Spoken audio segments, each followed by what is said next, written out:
Welcome to Surge's webinar, Preventing Burnout in Ministry. We're glad you're here. If you'll bear with us, we're going to give folks a minute or two to sign in. While we wait, I'd like to invite you to find the Q&A function on your Zoom toolbar. We'll be using that function for the interactive question and answer portion of this webinar. If you're just joining us, welcome. We're glad to have you here. This is a Surge webinar on the topic of preventing burnout in ministry. If you're new to Surge, we're a Christ-centered, grace-based ministry committed to gospel renewal and mission. This expresses itself through gospel-centered resources, mentoring of ministry leaders, and the sending of missionaries across the globe. My name is Laura Morgan, and I work on Surge's renewal and member care teams. As a ministry organization, we know the threat of burnout is real, and we're committed to keeping the gospel fresh and to keeping Sabbath rest real for ministry leaders and for our missionaries around the world. If you're deeply involved in ministry, which I'm assuming you are since you're in attendance at this event today, this webinar will provide you with biblically rooted insights and strategies on how to develop healthy rhythms of rest and self-care. We at Surge believe deep heart engagement with the gospel is renewing and restorative and drives a freedom for rest that we might not experience otherwise. At the end of this webinar, we'll connect you with some resources that will help you dig deeper into this idea for yourself and those you lead. Don't worry about taking down any information now. We'll come back to it at the end of this webinar. A couple of housekeeping items. As noted earlier, we will use the Q&A function in your Zoom toolbar during the question and answer portion of this webinar. You can ask questions as we work through the content. Please note that you can mark questions anonymous if you desire to do so, and our speaker, Lindsay Kimball, will spend time at the end of the webinar fielding these questions. You'll also notice that chat and raise hand functions may be present on your screen. We won't be using those functions today. I see that more of you have joined us. We're excited to see so many, including those of you who are joining from overseas. Without further delay then, I'll introduce you to our speaker for today's webinar, Lindsay Kimball. Lindsay oversees Surge's cohort-based discipler training program, provides counseling resources for missionaries, and serves as a gospel renewal mentor for missionaries and ministry leaders. She served cross-culturally in both Prague and Vienna, holds an MA in counseling from Biblical Theological Seminary, and sees counseling clients in West Philadelphia. Lindsay, I'll turn things over to you now. Thanks, Laura. Welcome, everyone. And I think the first thing I want to share is just that as a counselor and someone who's also in full-time ministry, I am coming at this from a place of needing to learn and relearn again these principles for myself. This is an area where I am constantly seeing my need to believe the gospel more deeply. And so I'm happy to be with you in this, taking in this content today. Also, as an organization, Surge is in a place of wanting to constantly set up structures that enable rest and renewal for our workers. So it's something we think a lot about at Surge, and we're constantly looking to grow in. It's really the whole reason we have a renewal arm to our work as a missions agency, is because we believe that we desperately need the gospel as much as the people that we're going to give it to. It's also why we have a high emphasis on counseling initiatives for our workers and providing resources for them in that. So just to say, as employees at Surge, as workers in the field, we are in the same place as needing this as any of you who are attending today. So to get us thinking a little bit, usually when I've given this workshop in the past, I've been in a group live with people, and it's been discussion based. So I'm going to try to simulate a little bit of that, even though we can't discuss things as freely here on this technology. But I would love you to get out a piece of paper and think about this question for a second. And the question is, what are the biggest stressors in your work right now?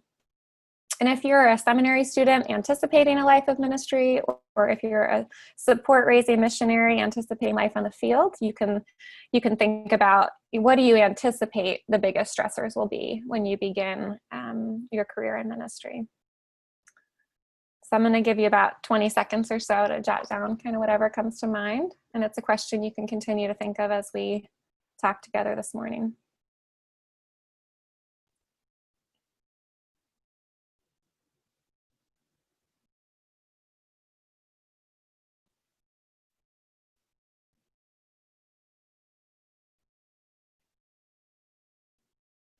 Okay, so hopefully you had a chance to jot some things down. What I want to talk about to begin with is that a life in ministry, or a life in a helping profession, is really a unique calling with unique stressors. And as I thought of the question I just asked you for myself, I tried to jot down a few things as I was preparing, and just some of the many things that might have come to mind for you, depending on your particular field of ministry, would be some of the following things. If you're in church planting, or you're the first to arrive in a particular place on the mission field, you're often pioneering a new work, right? You're not just jumping into something that's been already started. You are probably in some form or the other tasked with the care of souls. Shepherding is a heavy, heavy profession, right? If you're a pastor, you have a public-facing ministry, right? And you're also at the same time dealing with the most sacred corners of people's lives. So one minute you're preaching the gospel to a congregation, and the next you might be by a hospital bed in someone's most sacred moments. If all of you who have been in a helping profession know that there's really no timetable or schedule for crisis, unfortunately. It does not bend to our calendars or our schedules at all. And so that is a weighty and heavy thing that can become really exhausting. If you are a support raising missionary, or a pastor or a church planter, you know that the weight of stakeholders in your ministry often feels really heavy, right? And part of that is because of what's listed next, this weight of expectations, whether they're real or imagined, of others, that others have on you for your work. Other things could be that you might be in a ministry where there is very little fruit that you can see. And year after year, that gets really wearying, right? Oftentimes we're called in ministry to meet people in trials, heartache, and grief, and that impacts us. You're also probably working in a ministry that is under-resourced and understaffed. So your list probably has more than this on it, but I think it's good to consider how life in ministry has some unique stressors that need unique attention, right? And that's part of why we're doing this webinar.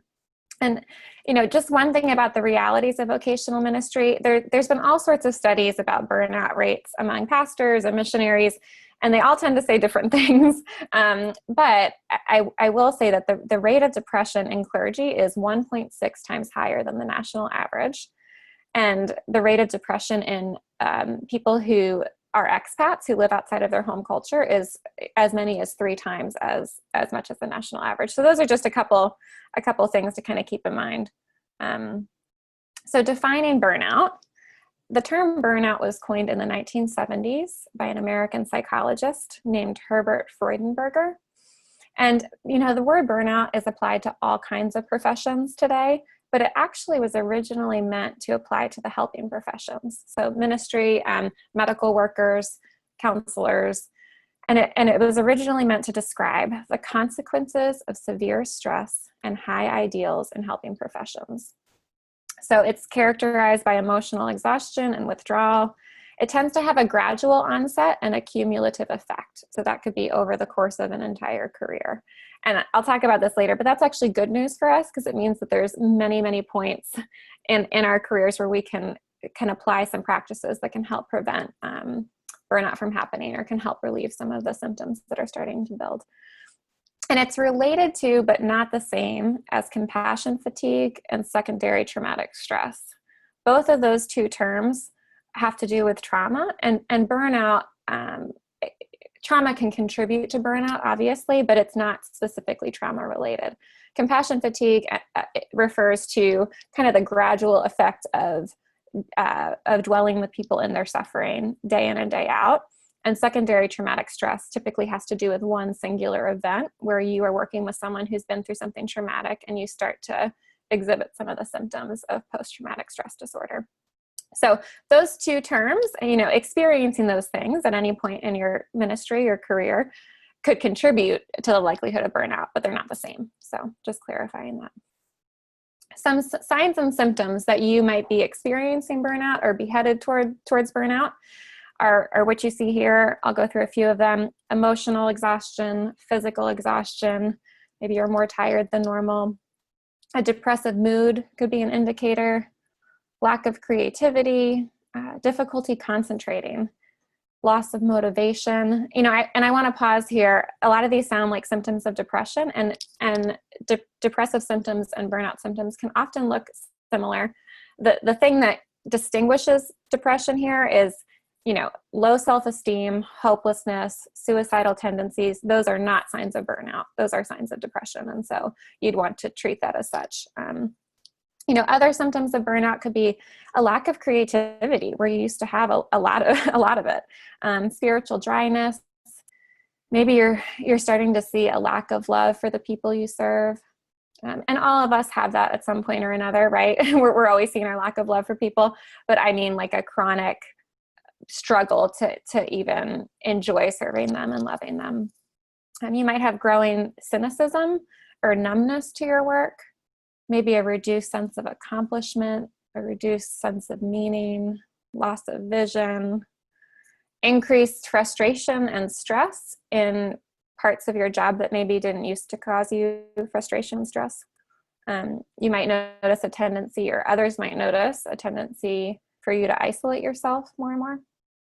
And burnout also can look like growing feelings of detachment from one's work. So a helpful tool I wanted to offer you today is the Professional Quality of Life Scale.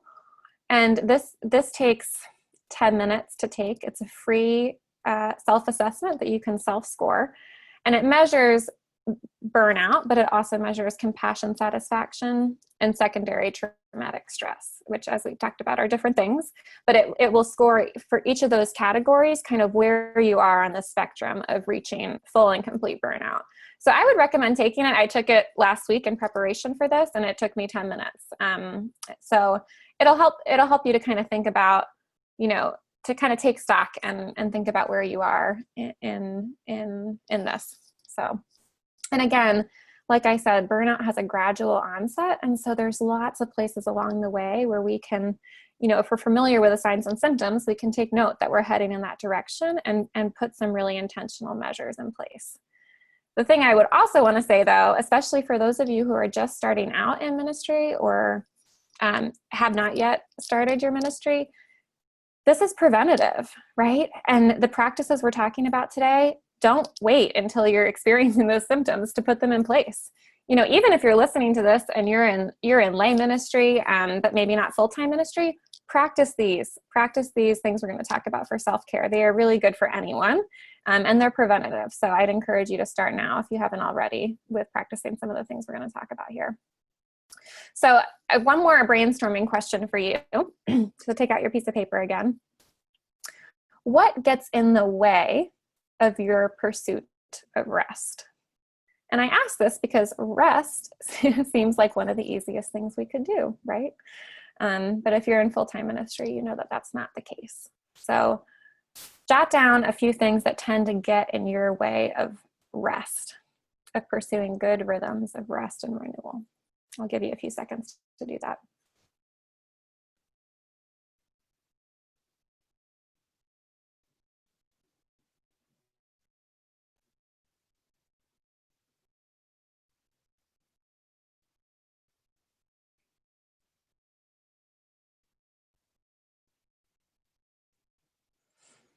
Okay. Some things I thought of is, when is work in ministry over? Right? when is the time up when we're done our work in ministry? When does the need for your help in people's lives end? Right? People who are suffering, when do they stop needing your help? For those of you who work in a church, the Sabbath often is your work day. Well, it's always your work day if you work in a church. And so resting on the Sabbath feels impossible for you, I'm sure. And we're going to talk about that later. Another thing is the work that we're engaged in sometimes, the care of souls, walking with people who are suffering. It can feel so heavy that even when you leave it, it's hard to disengage from it. It's hard to disengage your mind and your heart from it and actually receive rest. Another thing might be that there's not many boundaries for you between life and work. Maybe everyone in your social circle feels like they're also part of your ministry context, right? We also can experience a lot of guilt. When I rest, I feel like I'm letting people down who need me. If you are in an understaffed ministry, you can feel like you are the only one who can do it, and there's no one to sub in for you. And that might be true, right? And another thing is that oftentimes in ministry professions, there's just limited resources to pursue vacation type rest, right? So all of these are really real and substantial reasons that kind of block our ability to pursue rest freely. But what I want you to hear is that I think that one of the other things that actually most gets in the way of our pursuit of rest is our own hearts, our struggle to believe the gospel for ourselves. And that's something we're going to unpack a little bit more in the next few minutes. So, those two brainstorming questions, I asked you those so that we could start to wrap our heads around the fact that self-care, it's especially crucial in our line of work. It's especially crucial because of the kind of work we do. And yet the kind of work we do can make it especially hard to practice self-care. So we're kind of in this catch-22. And that's why we're having this webinar and talking intentionally about these things. So we need to be proactive and intentional about self-care. And again, these are things that really can be preventative. So start practicing them now, not when you start to experience some of those signs of burnout. And one of the things I want you to remember is that self-care is not selfish. It is practiced for longevity in ministry. And I would assume most of you here want to be in ministry a long time and want to have longevity in your field. And so that is one of the main reasons that we have to be serious about self-care, is so that we can keep serving, keep engaging in kingdom work. So I want to talk a little bit about a word that some of you probably hate and some of you maybe love, and it's the word boundaries. It's a term that we hear a lot in regards to self-care. And I just want to take a minute to kind of think of what our preconceptions are of the word boundaries. How do you view saying no in ministry? I know for me, a lot of times my heart can believe that saying no is really unloving. It can mean that I'm a mean and uncaring person if I say no. When I am struggling to say no, it's often because I believe no one else can do it except me. It might mean that I forget that the Holy Spirit is really the change agent in people's lives. And sometimes I think, if I really believe Jesus is with me, I should be able to grit my teeth and keep going, like the Energizer Bunny, right? And I think boundaries is this place where the enemy really loves to attack. He does not want us to have good boundaries. I want to offer another view of boundaries to you, is that they're actually, when practiced well, they're servant-hearted. Healthy boundaries in work and life are actually a pathway to loving people well. If they're not, we shouldn't be practicing them, right? There's really selfish ways to practice boundaries, and that's not really what boundaries are meant for. They're meant for loving people well. And what do I mean by that? Saying no sometimes it's an acknowledgement that we're limited beings. And I would ask you, is your heart okay with that? I'm trying to get at some of the heart issues behind our struggle to say no.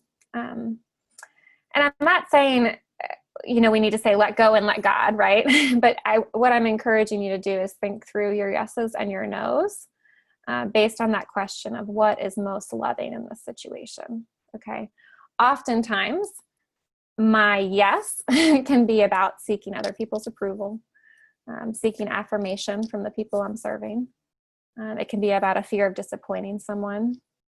And it can simply be because other people's expectations of me are louder than God's voice of delight over me for the finished work of Christ.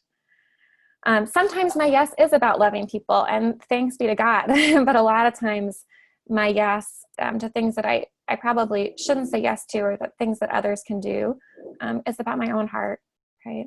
It's about me living in this place of not believing that the gospel is true. So asking yourself, what's driving my yes? What's driving my no can be really helpful. And, really practically speaking, saying no is often about saying yes to something else. What do I mean by this? Saying no to the 18th ministry demand in a day, non-urgent ministry demand in a day, means that the next day you'll probably be able to get up and engage in ministry again, right? But if you say yes to everything that comes your way in ministry, you will burn out. You will not be able to get up and engage in the kingdom work God has for you the next day. And so saying no is often about saying yes to healthy and sustainable rhythms in ministry.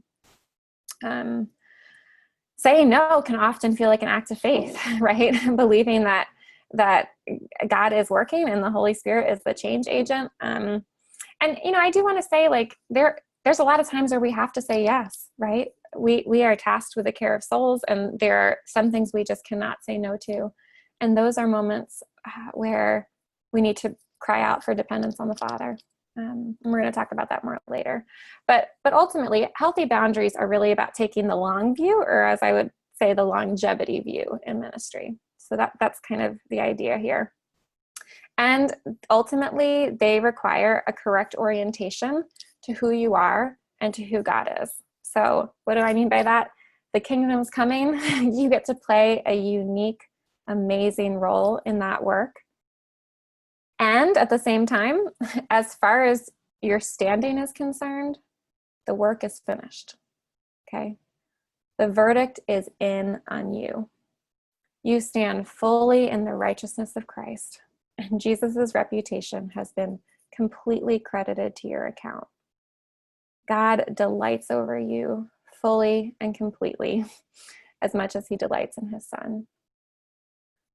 And so sometimes having healthy boundaries in ministry, when we notice that our own heart is having struggles to believe the gospel, saying no will be a matter of really, really believing that the verdict is in on you. Okay. And that gives us this glorious freedom to have a reorientation to our work, right? When we are freed up from our need for other people's approval and affirmation, we're actually amazingly more free to love them. So let me just go to the next. So some best practices for self-care would be one, to realize that it's not selfish. We don't practice self-care just for ourselves, just so we can have fun times off. That's not what we're talking about here. We're talking about self-care as a way to really love the people we serve. We do need a paradigm shift here. Self-care also involves multiple spheres. We've talked a lot about resting in Jesus, and self-care involves the spiritual sphere. It also includes physical, relational, mental rest, right? So thinking about all those different avenues of self-care is helpful. At our pre-missionary training, before I went overseas to serve in the field, we were at Mission Training International, and they said sometimes the most spiritual thing you can do is take a nap. And to that I said, amen. So I think also realizing that self-care is going to look different for everyone. What might be life-giving for me could be total drudgery for you, okay? It might be life-giving and a good self-care mechanism for you to take a run every morning. For others, that might sound like the worst possible way to ever start a morning, okay? So figuring out what works for you, and then paying attention to your internal objections to self-care. When you're struggling to put these things into practice, what do they reveal about what you're believing or struggling to believe? So a threefold approach to preventing burnout. And these I adapted from a presentation given by Dr. Phil Monroe, who was a professor of mine at Biblical Seminary. He now works for the American Bible Society, but he came up with these kind of three three prongs to a self-care approach. And those three things are gospel renewal, real rest, and community and support system. So I'm going to unpack each of these here one by one. So the first one, gospel renewal. The question for you here to ask yourself is, how are you feeding your soul? Okay, how are you getting fed spiritually? What are the ways in which you are pursuing that call to feast deeply on Jesus, even as you are sharing with others about him and incarnating Jesus to others? How are you yourself feasting? You know, when I served on a church planting team in Vienna, feasting on the gospel in Sunday worship services was not really a realistic thing for me, because that was my work time. I was totally on. And so I found that I needed to pursue some other avenues, like online sermons that I would listen to on a day that I picked out as my Sabbath day. Gospel renewal involves daily practices, so carving out time in your day to spend time with Jesus, but also scheduled extended times. So putting dates on your calendar for spiritual retreat days. At Surge, we actually make this part of our workers' job descriptions. We're all required to take a retreat day every month or two, and it's part of our work. And I know that we're really lucky at a place like Surge to include that as part of our work, and maybe that's not part of your job description, but I'd encourage you to fight for that. And finally, I would say in gospel renewal, look to the rhythms of Jesus. He had 3 years of incredibly intense ministry, and yet in the midst of all of those seasons, he pulled away to meet with the Father. He didn't wait till the demand subsided. So there was value on rest and time with the Father for Jesus himself. And there were times when I'm sure the disciples wished he would have carved out more time to rest and for them to rest. And Jesus pushed through in ministry then too. And those are times when, you know, when you don't have the opportunity to rest and it's something like a crisis that comes up, it's a reminder to cry out to Jesus, to reach up your hand and maintain that posture of dependence on him. So the second question for us is, how are you intentionally practicing the discipline of rest? So I'd encourage you to set up some planned rhythms of rest and retreat, and these need to be rhythms that are daily. So, you know, how can you put some margin in your day to pursue something that is restful for you? Weekly, making sure that if Sunday is not your Sabbath, that you make another day your Sabbath. Monthly, are you going to take a long weekend, or are you going to take a retreat day? And then yearly, taking your vacation time. I'm very thankful at Surge to have a supervisor who is very intent on me taking all of my vacation time. Take all of it. And I've heard from pastors especially that they often need to take 2 weeks in a row, because it takes one whole week to kind of disengage and shut your mind off from the stressors that come with being in ministry. And then I think learning to guard those times. Who do you need to have on call so that you are not the go-to person when you're in a day of rest or on a vacation? Are you going to put certain boundaries around your work email? Are you going to take it off your phone? And then thinking through, what are the things to do in my time off that are actually spiritually refreshing to me, physically rejuvenating? You know, what are the things that actually are life-giving for me to pursue during time off? Acknowledging that not all work is equally draining. What I mean by that is, you know, an hour spent looking over a budget probably does not feel as equally draining as an hour spent with a trauma survivor, right? And so you're going to need to kind of look at your day and see what kind of heavy things occupy your day and account for that, to build an extra margin when you have a day where you're dealing with a crisis, right? To realize that 8 hours spent dealing with a crisis requires a lot more rest and decompression time than 8 hours spent at a normal day at the office. Okay. So planning times of rest, but then also willing to spontaneously rest when ministry work becomes especially heavy during those unplanned times. I think becoming a student of yourself is also helpful. So knowing your capacity, you know, whenever possible, I I try to not schedule more than a certain number of counseling clients at a time because I know my capacity. Sure, there are times when a crisis hits and I need to add an extra call. But generally speaking, I try to kind of know my limits and know what I can do in a day and still not feel like a crazy person. So let me just, okay. Yeah, so really becoming a student of yourself in those ways. If you are struggling to think of what some good self-care practices would be, like if you don't know yet what is restful for you and life-giving, I'd encourage you to interview a few people in your field. Interview people who are more seasoned in ministry than you and ask them what they do. I ask this of every seasoned counselor I meet. I'm trying to kind of gather a toolbox of what I can practice for good self-care. And then I'd encourage you to start small, thinking through what is one thing you can practice today to care for your soul and to make some margin in your life. All this content can feel overwhelming, like you need to institute a whole plan today, but I would just encourage you to think of one thing. What's one thing you can do to provide some space for yourself to rest today? Start there. And then finally, distinguishing the voice of Jesus from the voice of the enemy. This is an area where I think for us in ministry, the enemy loves to attack.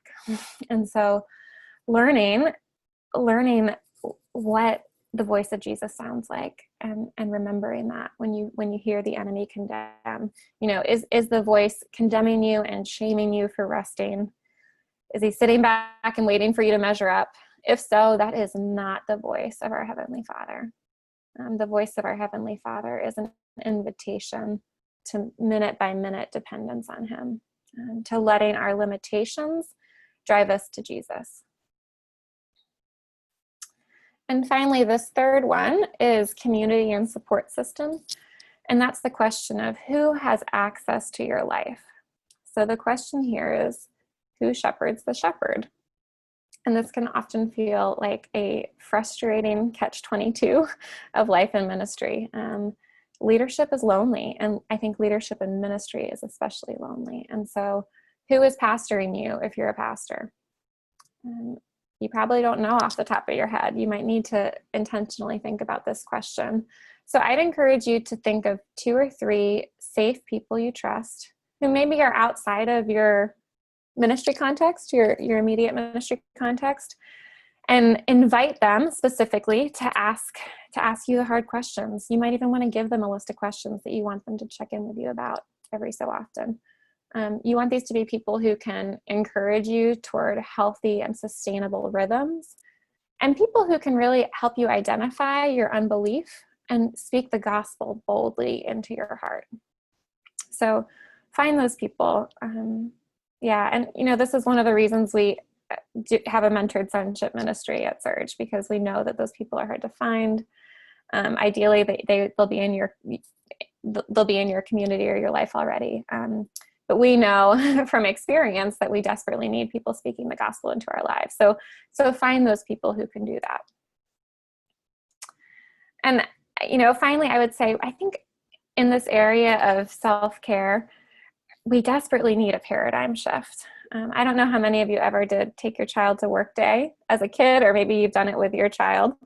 I did it with my dad when I was, I think, 6 or 7. And he didn't bring me because I was really good at finance. He didn't bring me because I could make his work quicker or easier or better. He brought me because he wanted to spend time with me. And it was something we did together that day. And your life in ministry is like take your child to work day. And you are the child. And I hope that is tremendously freeing for you. Whatever your calling is, it is something that God the Father has invited you into to do with him. And he is the senior partner in whatever work you are engaged in the kingdom. You get to be the child who comes along with their dad and holds up your hand and does whatever task is ahead of you today with him. The results are not on you. In fact, the verdict isn't on you. And so hopefully that is something that can actually lead to more lightness and joy in your work, even though, yes, our work is heavy, but it is sacred work that we get to do with our Father in heaven. So I want to leave you with this passage from John 6. And the disciples here in this passage were asking Jesus, what must we do to be doing the works of God?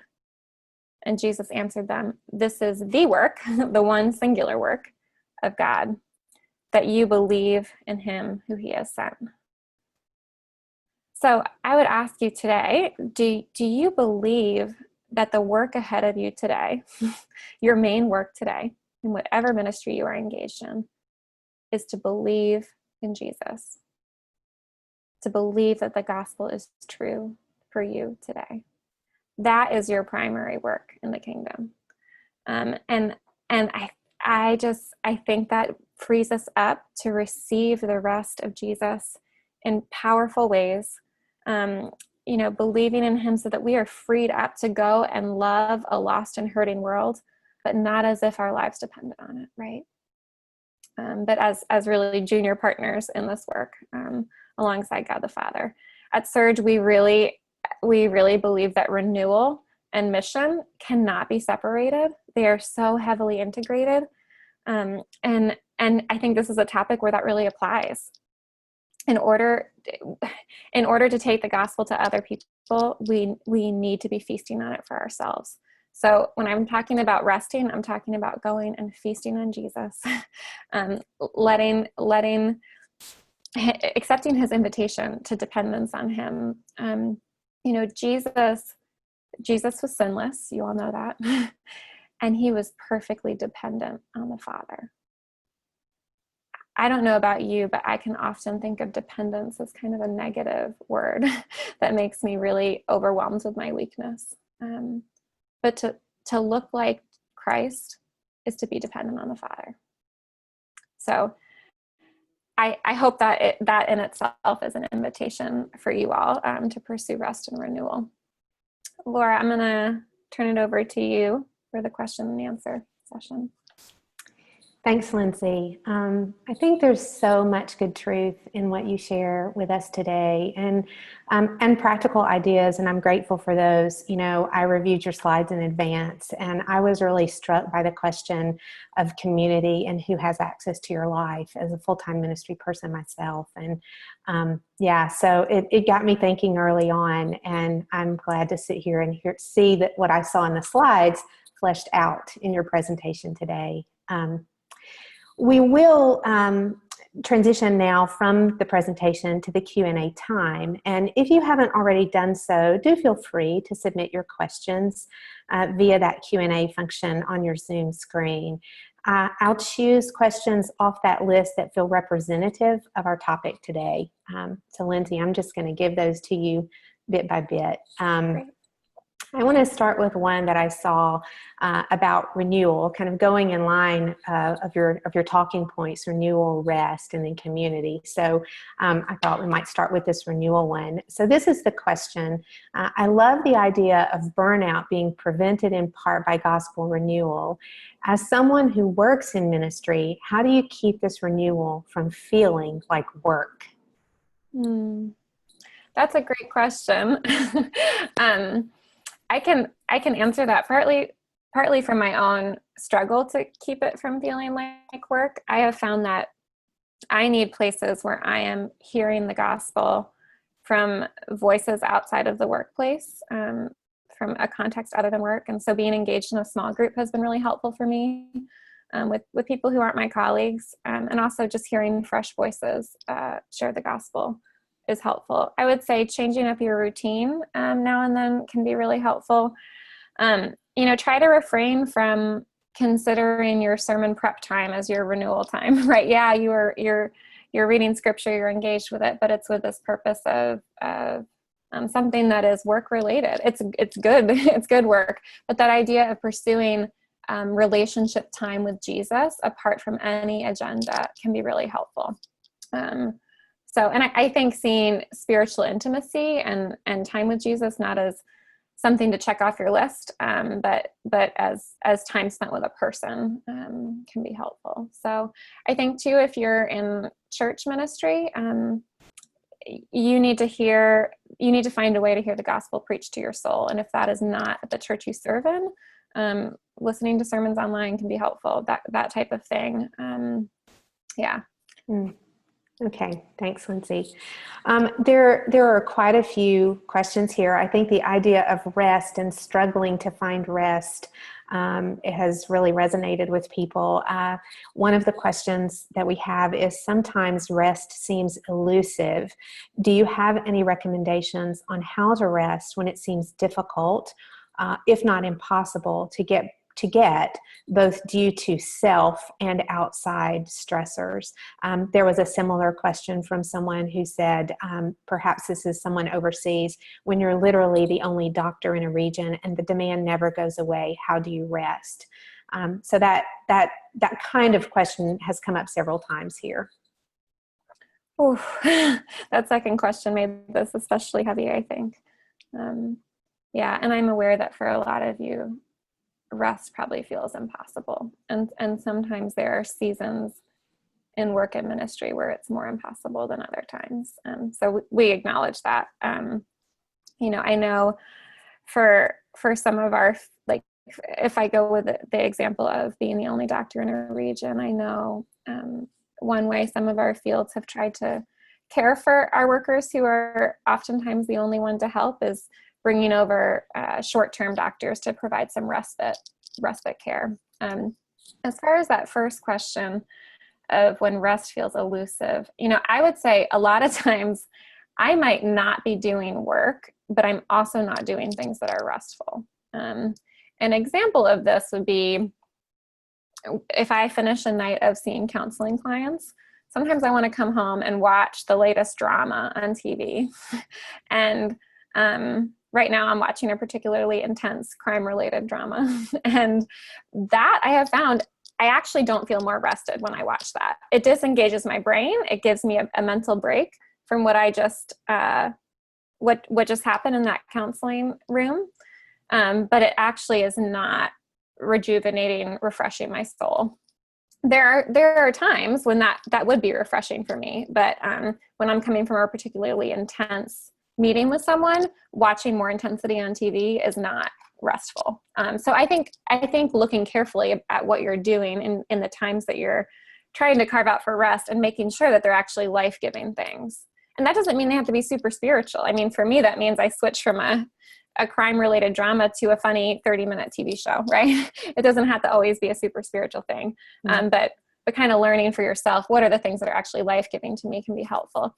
As far as making time, I think just trying to be serious about boundaries, asking yourself, is there someone else who can do it? Can this wait till tomorrow? I mean, all of those kinds of questions are good, and considering, do I need to say yes to this extra demand that's going to get in the way of my rest today? For me, the most helpful thing about guarding my time for rest has been to remember having margin in my day-to-day to rest is actually going to enable me to get up and do it again tomorrow, to get up and serve people again and counsel them. So I think I'm deep in my core, I'm really tempted to believe that rest is selfish and lazy. And so I need to fight that. That's good, Lindsay. Thanks. There are also several questions connected with, as we seek to find rest for ourselves, how others receive our need for that rest. So one has to do with rest, one has to do with boundaries. So I'll give you the rest one first, and then after you answer that, I'll give you the one about boundaries. This is the question about rest. Can you help me think about how to explain my need for rest as being part of a job as a ministry person? The business folks at my church are busy and tired, but they can't rest as part of their job. How do I talk about this with them in a way that makes sense? Okay. Do you want me to answer that one first? Yeah, go ahead and answer that one.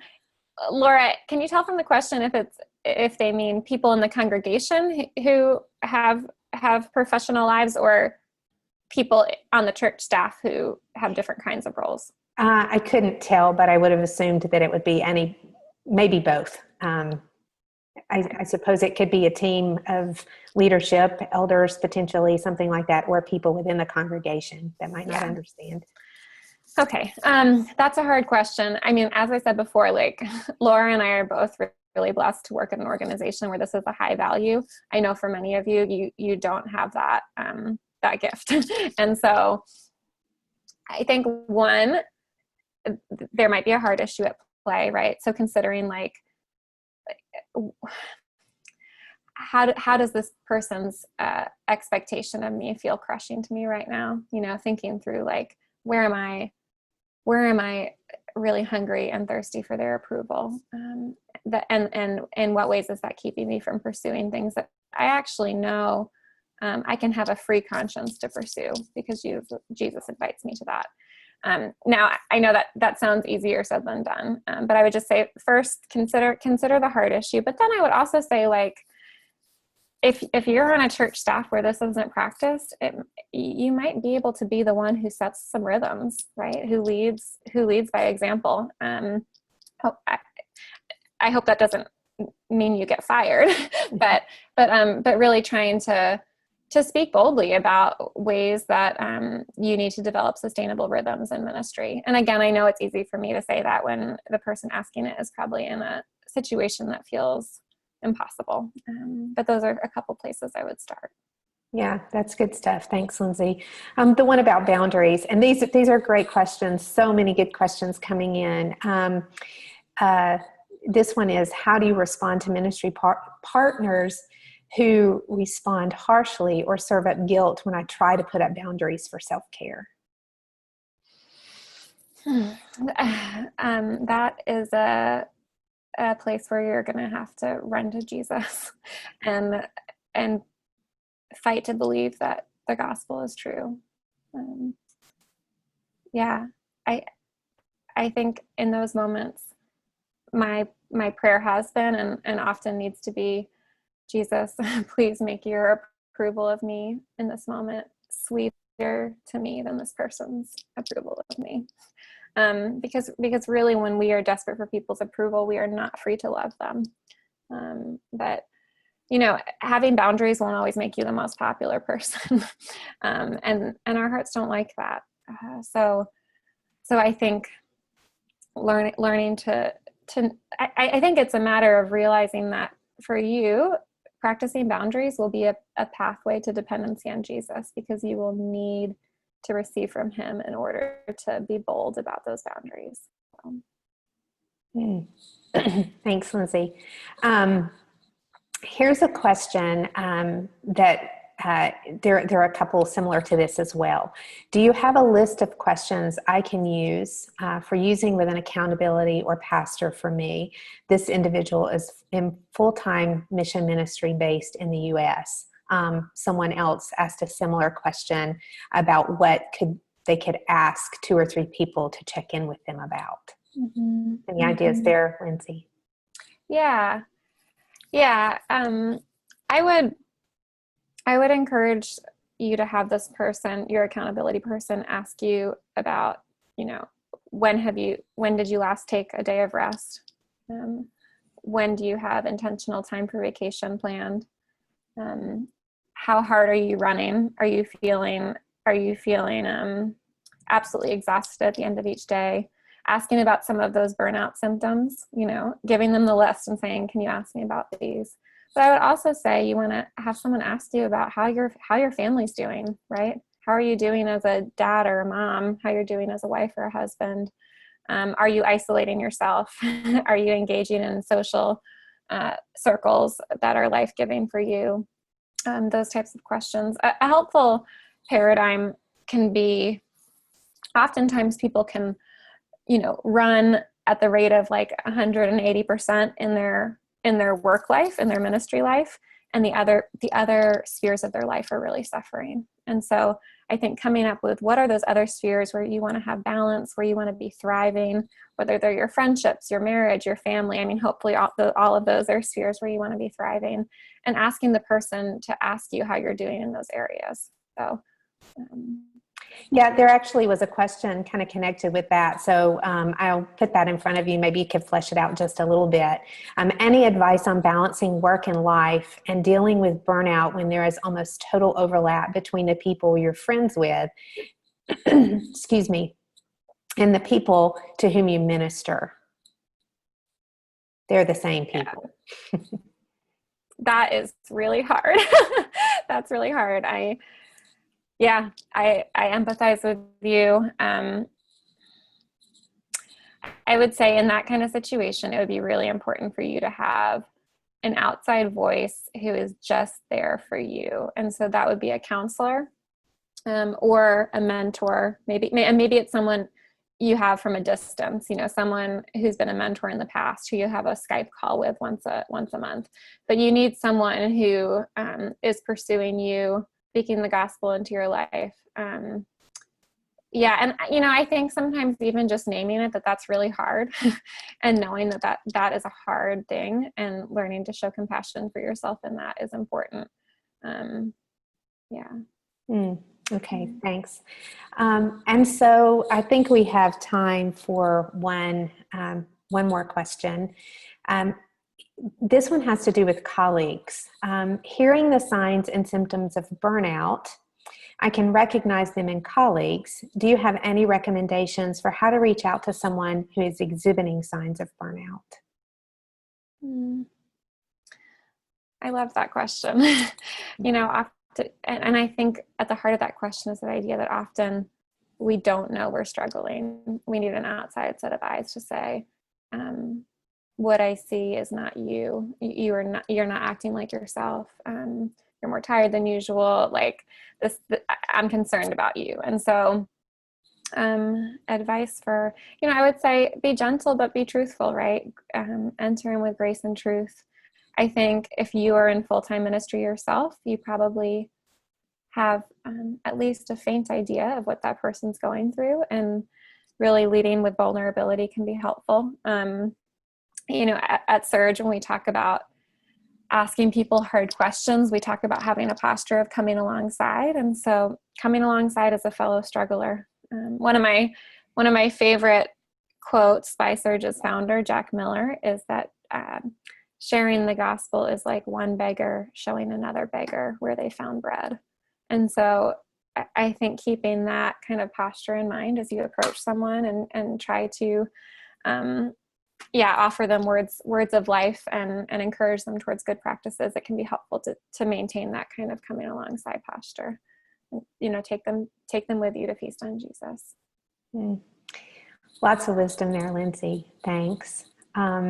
There were several questions as well about the assessment tool that you mentioned. So I just want to say to that, we will be sending a link to this video and can put maybe a link to that as well. I'll check with you, Lindsay, about whether that's something we can add into that follow-up email that we send out. Absolutely.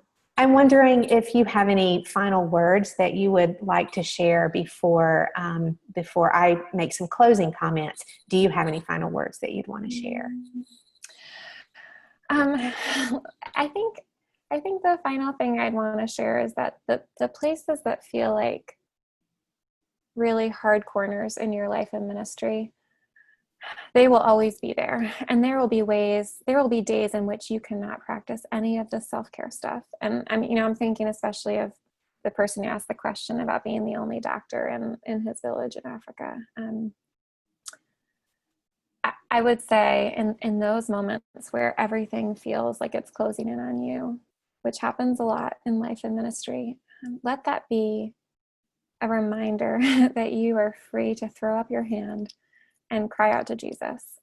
We talk a lot about pathways to deeper intimacy with Jesus. And I think that life in ministry, life on the mission field, the work of the kingdom is hard work, but allowing those hard spots to be places where you fight to maintain a posture of dependence on your Father.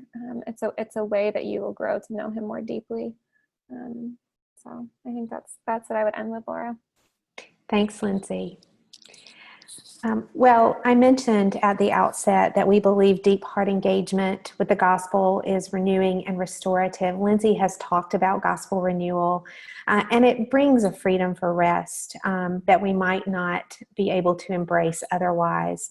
Surge's Mentored Sonship program has been pivotal for many in helping to bring this personal renewal that we've been talking about. And you'll get a link to more information about Mentored Sonship in the follow-up email tomorrow. Additionally, you can check out Discipler Training. It combines both personal renewal elements with training in mentoring others. And so you'll get a link for that as well. Watch for that follow-up email for us.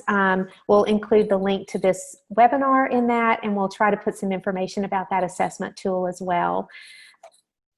Watch Surge's website and social media for registration information for our next webinar, which will take place in late August. And finally, if you'd like to learn more about Surge, about other resources that we offer, future webinars, past webinars, and the areas that we serve around the world, you can find that information at www.surge.org. It's been a gift to be with you today. Thanks again for joining us.